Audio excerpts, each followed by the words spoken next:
What is going on, ladies and gentlemen? Welcome back to Auto Auction Rebuilds. We are back with a story, a true story of something that has happened to me. So you guys, seems like most of you really enjoyed that 2014, I think it is, Kia Forte, bringing it back from the dead, taking a scrap car and bringing it back to life. Well, it's ready to sell, and we have a problem. I was all excited because I'm like, man, I don't have hardly anything into this car. I'm going to sell it, make some money. It's going to be a great day. One problem. I went to get the title so that I could get it ready for sale. There's no title. I've got a lot of cars, so it is hard for me to keep track of what titles are here and what titles are not. But, you know, I decided, oh, no big deal. I'll get a hold of the auto auction that I bought it from, and we'll figure out what happened. Well, I got a hold of them, and they said, oh, we sent the title out. And then they said, wait a minute, I think we sent the title to the wrong place. And then they gave me the address to where they sent the title, and I said, that's absolutely not where the title should have gone. And they said, okay, well, let us try to figure out where the title is. So I got a hold of the place that they sent the title to, and that place told me they sent the title back, but they said they did open it, and inside was a title, but it was not to a Kia Forte, it was to a General Motors vehicle. So they sent the title right on back. So the title they sent was the wrong title. They sent it to the wrong address, and now I'm left. I know it's a complicated story, and it almost doesn't sound legit, but I wouldn't be making this video if it wasn't. I've got a lot of cars that I'm trying to move out right now. The SL600 is sold. I'm probably getting ready to sell the S550. I'm also trying to sell the Range Rover. I'm also selling the Nissan Leaf, and the Kia Forte was next in line to go. You'll notice there's no links to the Kia Forte on Copart's website, which is where I typically sell all of my cars. I cannot sell the Kia Forte. So here's what the problem is. The auction has lost the title. They don't know where it is. They don't have another title for it, and it has now been 26 days as of the filming of this video. 26 days with no title. So I now have over $2,000 tied up into this car. It's money that I can't utilize because it's sitting in the car.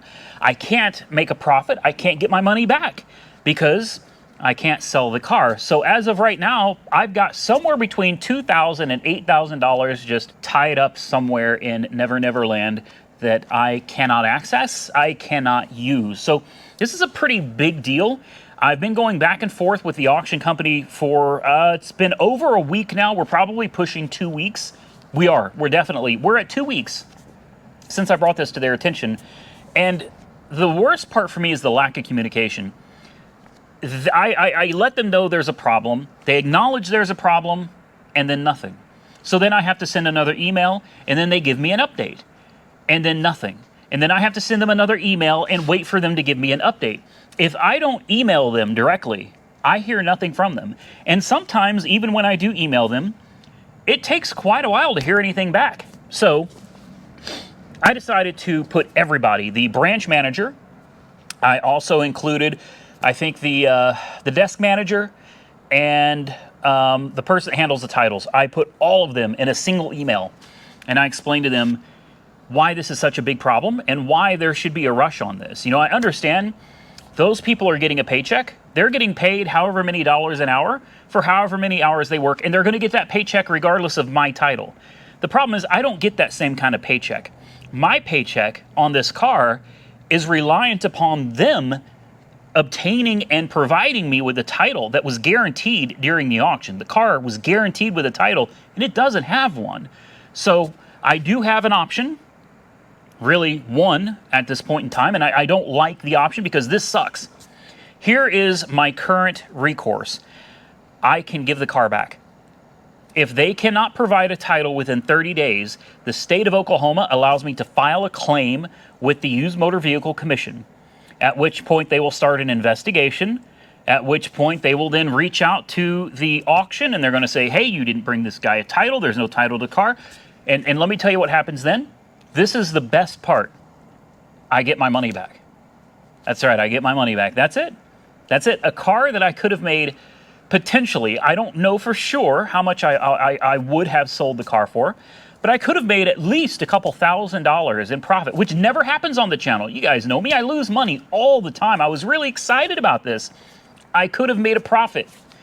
Gone, because if I send the car back to auction, I get nothing back. The spark plugs, the oxygen sensor, any money that the detail that I had done, you know, I paid how much? $189 for the detail. I spent $150 or so on the oxygen sensor and spark plugs. The labor, I get nothing out of it. Now, thankfully, and I know some of you are going to point this out, I got some YouTube content out of it, and that's great. Honestly, thankful for that. But the video views weren't exactly great. They didn't do spectacular. It's a Kia Forte. I didn't expect them to. So at the end of the day, what ends up happening is whoever owns the car, I don't even know who owns the car, but whoever owns it, they get the car back for nothing. They paid nothing and they get their car back. Meanwhile, I get to lose thousands of dollars, potentially lose thousands of dollars in profit and labor and time, while the people that originally owned it get the car back fixed for nothing. It's literally free to them. Yeah, I don't like that deal. That deal kind of sucks to me. So what am I going to do? I have no intentions of sending the car back, but I need to make my money. So I don't know. At this point, I have no idea what I'm going to do. I debated whether I even wanted to make this video or not, and I don't. I don't want to make this video. I don't enjoy coming out, but this is one of the things that can happen. And it's not just with the auctions that I typically use. It can happen with any auction. It can happen with a public seller, anybody, a dealership. It can happen to anyone. It's not just me, but it's something to be aware of. If you purchase a car and you don't have that title in hand before you hand them their cash or check or whatever, well, this could happen to you. And these are typically, every state's different. There are different laws all over the country, but typically, there's a set period of time, 30, 60, I think California is 90 days, that an individual / dealership has to give you your title. You know, 3, 6, 9, 30, 60, 90 days. And if they don't provide you the title within that time frame, then you are entitled to report it and then go through a whole bunch of hassle. I've had to do this before. It's a major pain. If the company does not voluntarily give you your money back, you have to go through the process of filing a claim, filling out paperwork, you have to write a statement, and then you have to wait for the investigation to go through and be done, and then you might get your money back. Legally, you're entitled to your money back, but that doesn't fix me. Because, as I said, now this person is getting a fixed car back that they can turn around and sell for $8,000. If they retail it, they could easily sell it for $7,000 to $8,000 and make the profit that I should have made. It's kind of bogus. And as I said, my biggest complaint so far, other than the title, is the pure lack of communication. I deal with these people all the time at this auction, all the time. They know me very well. We're all on very friendly terms. And the manager herself has ignored me.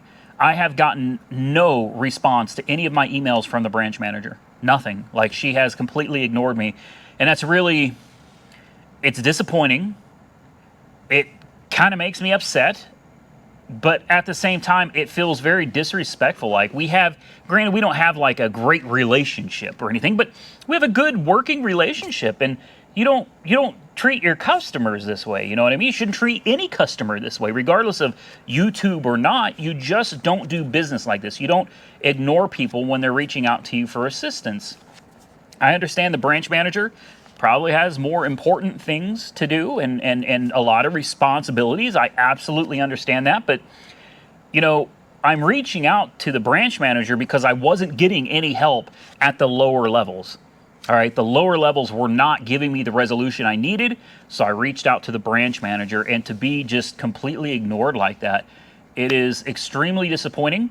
I've worked with this company for many, many years now, buying cars, selling cars, as well as making walk-around content, which obviously is beneficial to me, but it's also equally beneficial to them because it's free advertising, it's free exposure for them on my channel, and for me, it's income. So it's a very nice, pretty equally balanced relationship, at least I think so, and to be treated this way is Like I said, very, very disappointing. So if you're wondering what's next, I honestly don't know. I've given them an additional week before I decided to make this video. I didn't tell them I'm making a video, and you notice I'm not using their name. I'm not going to put the company out on blast. That's not what this video is for. It's not to blast them and like force them into getting me a title.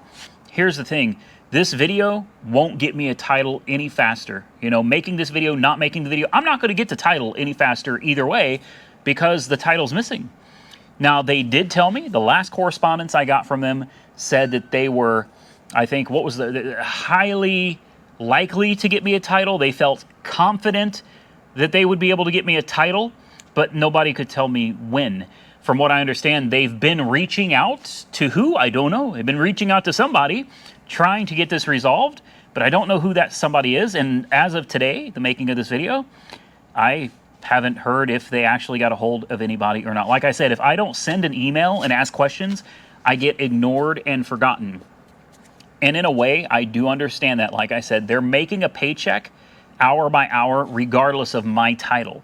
So I'm probably not a priority for them.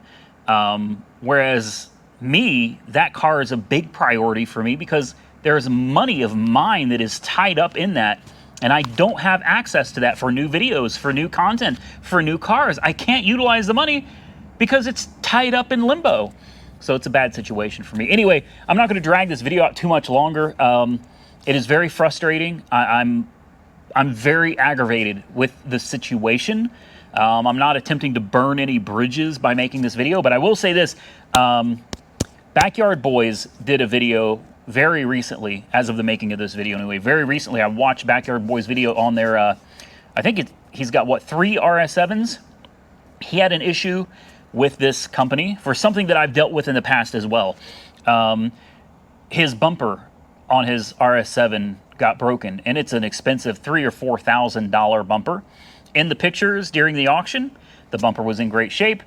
But when he goes to get the car, the bumper is broken, and he's told, yep, no recourse. That's something else I wanted to quickly touch on in this video. This applies across the board at these salvage auctions.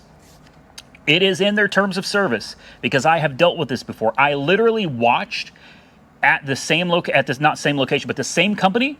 I watched a guy on a fork loader bringing out my Mercedes, and he hit a bump really fast, and my Mercedes flew forward, crashed into the front of his truck, and then bounced back, and it destroyed my bumper. I physically, with my own eyes, and somebody was with me. I can't remember who was there. Somebody else was with me when this happened, and it may have been TK. I think it was TK. I think TK was with me when this happened. Smashed my bumper. I mean, it obliterated it into a million pieces. I watched it. The pieces are all over the ground. I go in to the yard, and I'm like, hey, man, my bumper just got destroyed. And they called corporate, and corporate said, sorry about it. Legit. And it is now in the terms of service. It doesn't matter what the pictures show. The pictures are for representation purposes only. That's not actually what you're getting. All right. It could be what you're getting. Or you could get a car that's been run over by a bulldozer, completely flattened, and it's your car either way. That's what the terms of service state. You need to read them, definitely. And that is a big risk. It's a huge risk, especially when you take into consideration the prices are astronomical on these vehicles. Over the last several years, I've watched them go from really good deals. You could get some really good deals pretty regularly. But the fees and the prices have gone up to a point where it's like you're paying top dollar for these vehicles. I mean, top dollar. The fees are absolutely insane, and it makes any good deal that you would have gotten before an average deal at best, and in most cases, a bad deal once you take into consideration all of the parts, money, time, and labor that you're going to need to put these cars back together. So anyway, shout out to Backyard Boys, man. Tim, I feel your pain. My Mercedes was an ML320. It's not the same as an RS7. I definitely understand. My bumper I probably could have gotten for $300 or $400.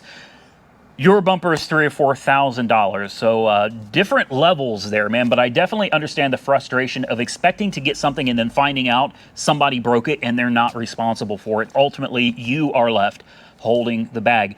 And that's exactly how I feel right now with my title situation. I'm left holding this bag and I can't get my money. I need my money. I live paycheck to paycheck. I get paid once a month, just like everybody else. Well, most people get paid every couple weeks, but I get paid once a month. And I have to budget my money for the entire month and hope to God that YouTube is going to pay out just as good next month as it does this month, or I end up with a deficit. All right, it is very hard being a YouTuber. Everybody thinks it's easy, all these rich YouTubers, and there's plenty of them. It's not all glitz and glamour. There's a lot that goes on behind the scenes with budgeting and trying to make the money stretch and last. And for me, it's been a really bad couple of months. I lost probably 50% of my normal revenue after December. It crashed hard. So it has been a very difficult, and I don't want sympathy. No, I'm sorry, Randy. Don't feel sorry for me. There's nobody to blame but me for the decisions I make and the positions I get myself into, okay? That it's all on me. I'm not looking for sympathy. I don't want anybody to send me anything. I'm fine. We're going to be okay over here at Auto Auction Rebuilds. Everything is moving back in the right direction. But what I'm trying to say is rough times happen. All right, YouTube is unpredictable. You could be on top of the world one month, and the next month you could lose 50, 60% of your income like that. It happens regularly. It's a very volatile industry.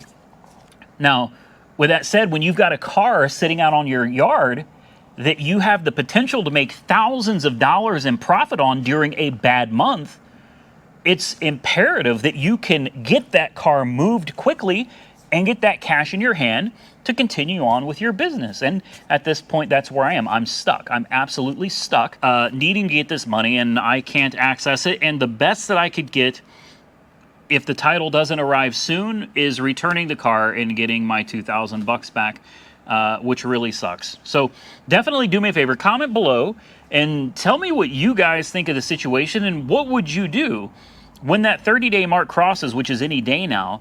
Would you file the claim and just try to get your $2,000 back and wash your hands of the whole situation? Or would you wait, and for how long? I have no idea. Nobody seems to be able to answer that question. How long will I be waiting for this title? It's been almost a month and I don't have it. Will it be another month? Another 2 months? I have no idea. All I know is I'm very frustrated with the situation, and I saw a video from Backyard Boys, and I thought, yeah, you know, he made a video, he's having some problems, maybe I'll address my problems on video as well as sharing his with you guys. What I'm going to do is, for Backyard Boys, I'm going to put his link directly below this video so you can go check out what he has to say and the problems that he's run into. He's got pictures and everything, very well documented. Go check his videos out. Great guy. And he does some amazing content, man. So with that, I'm going to get out of here, ladies and gentlemen. I hope you enjoyed today's video at my expense. If you did, hit the thumbs up button, share the video with your friends, and until next time, stay safe out there, everybody. I look forward to seeing you all again very soon in the next one.